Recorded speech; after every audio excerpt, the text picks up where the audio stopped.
The Colorado Avalanche have won the Stanley Cup, so now it's officially the off-season. The next major event on the calendar is the NHL Draft, which will happen on July 7th and 8th in Montreal.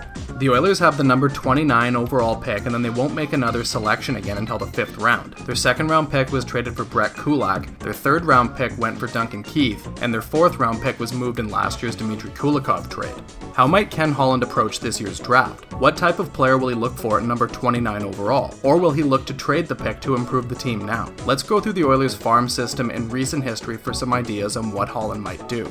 The first ever pick that Holland made as general manager of the Oilers was selecting Philip Broberg with the number 8 overall pick in the 2019 draft. 3 years later, Broberg is knocking on the door at the NHL level. The hope for Broberg next year is that he can step into a major role in the team's blue line, much like Evan Bouchard did this season. After Bouchard and Broberg, the blue line in Edmonton's system consists of solid depth types like Marcus Niemelainen and Dmitry Samorukov, and long-range projects like 2021 third-round pick Luka Munzenberger. The strength of Edmonton's system is up front with a quality group of highly skilled forwards. Holland used the Oilers' most recent 2 top picks on forwards who are among the oldest to be selected in the first round of their respective drafts. This was by design, as the Oilers were looking to add forwards who could quickly make an impact in the NHL on their inexpensive entry-level contract. Dylan Holloway, the number 14 pick from the 2020 draft, figures to be a part of the Oilers' plans in 2022-23, while Xavier Bourgault is set to join the Bakersfield Condors in the fall. Beyond the first-round picks, the Oilers seem to have found some hidden gems with their later-round selections.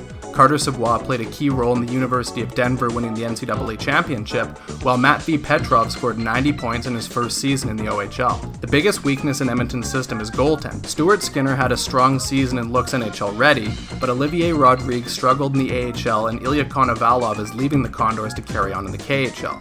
So, will Holland use his first-round pick on a goaltender this year? Maybe a high-upside defenseman? Or will he continue the trend of drafting forwards with a quick path to the NHL? Given the Oilers only pick once in the top 100 of the draft, it would make sense for Holland to trade down to stockpile more picks so they don't have to go all in on one area of need. This is what happened last year as Holland moved the number 20 overall pick to the Minnesota Wild for the number 22 and number 90 overall picks. The Wild would wind up with goaltender Jesper Wallstedt, and the Oilers got Xavier Bourgault and Luka Munzenberger. We won't know for a few years if that was the right move, but it gives us a good idea that Holland's strategy is going for depth rather than taking a home run swing with a draft pick. We could also see Holland opt to trade the first round pick for a player that could help the team right now.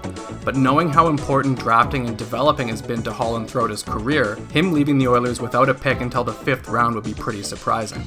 It's safe to say that the only way the number 29 overall pick is being moved is if Holland is trading down to stockpile more draft picks.